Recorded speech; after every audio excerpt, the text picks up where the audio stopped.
Hey, this is the middle school video for April 30th, Thursday, for your grammar, and we are starting on page 191. Intervening phrases, predicate nouns, and inverted order.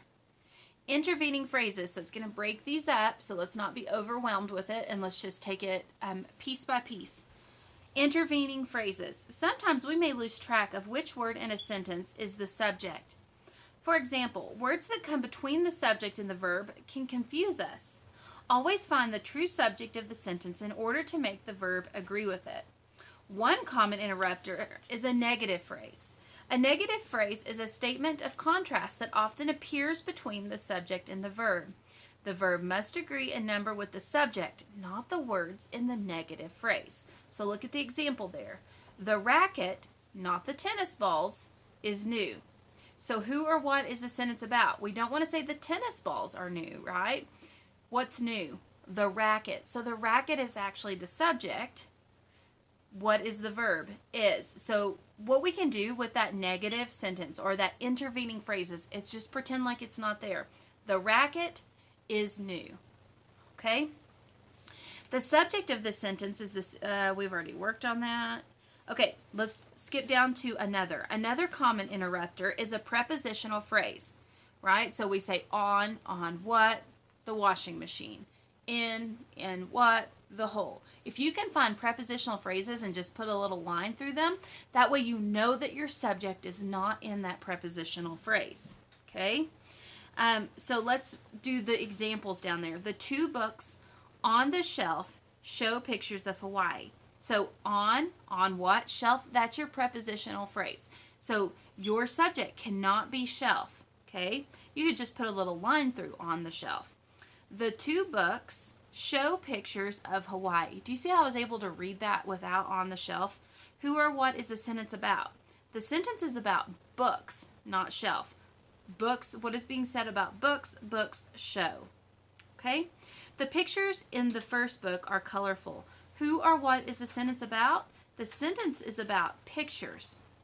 What is being said about pictures? Pictures are. Okay? So just make sure that you're really thinking it's not the object of the preposition that's the subject. Okay? And if you ask our questions like we do, you should be able to find them. But if you want to go through and find some prepositional phrases and mark them out, you know how to do that as well. Okay? So let's talk about our next section on the next page 192, which is a predicate noun of a different number. Sometimes the predicate noun and the subject do not have the same number. One is singular and the other is plural. The verb must agree with the subject, not the predicate noun. So let's read the sentence and see if we make sense of it. His donation to the party was apples from the family orchard. Who or what is the sentence about? The sentence is about donation, okay? What is being said about donation? Donation was apples. We wouldn't say his donation were apples, okay? Was. The verb was agrees with the singular subject donation.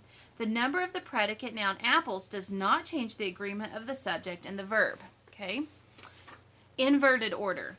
Sometimes the verb comes before the subject in a sentence, like if we ask a question, things like that.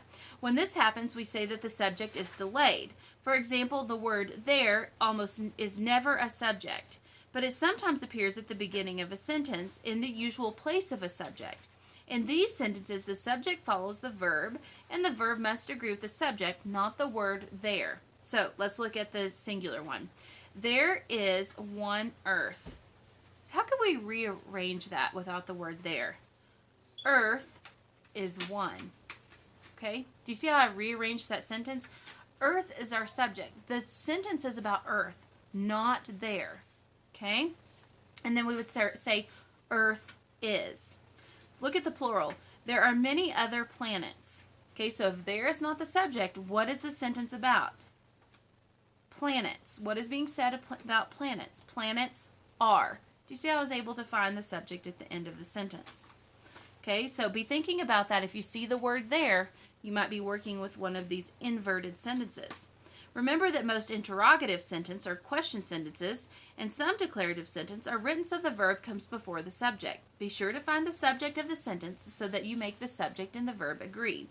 Where are the ingredients for tonight's dinner?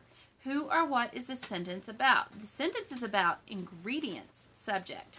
What is being said about ingredients? Ingredients are.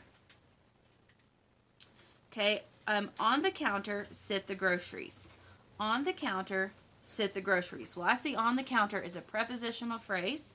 Okay, so what sits on the counter? The groceries is the subject of the sentence. What is being said about groceries? Groceries sit. Sometimes you have to rearrange the order of the sentence in your mind to make it make sense. So let's look at some of the examples, what they want you to do on 9-7. Label the subject S and underline the verb form that agrees. Okay, so blank the Ruiz family planning to go camping this summer. Who or what is the sentence about? The sentence is about family. The family is planning to go camping. Do you see how to kind of rearrange that? Family is planning. So underline is. Number 2, they're blank the possibility that they were not going to go. Who or what is the sentence about? The sentence is about possibility. What is being said about possibility? The possibility was that they were not going to go. Okay? Number 3, Marco and his brother, not the entire family, blank going camping in a week. So who or what is the sentence about? The sentence is about Marco and brother. And what is being said about Marco and brother? Marco and brother are going camping. So are. Okay. You're going to be doing the same thing on 9-8 today. So complete 9-7 and 9-8 and 9-9. Let's look at 9-9, the directions, and get you started. The first thing you do is label the subject. Then you underline the verb.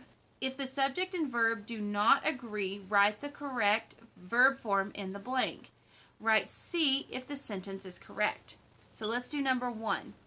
Angels have an important role in God's plan for humanity. Who or what is the sentence about? The sentence is about angels. Subject. What is being said about angels? Angels have. Underline have the verb. Okay? Now, is that sentence correct or not correct? Hope you said it's correct, so you put a C in the blank because they do agree they are correct. Let's jump down to number 3. Michael, of all the angels, have the power of God against Satan and the fallen angels. Who or what is the sentence about? The sentence is about Michael, not angels, but Michael. So Michael, subject. What is being said about Michael? Michael, have.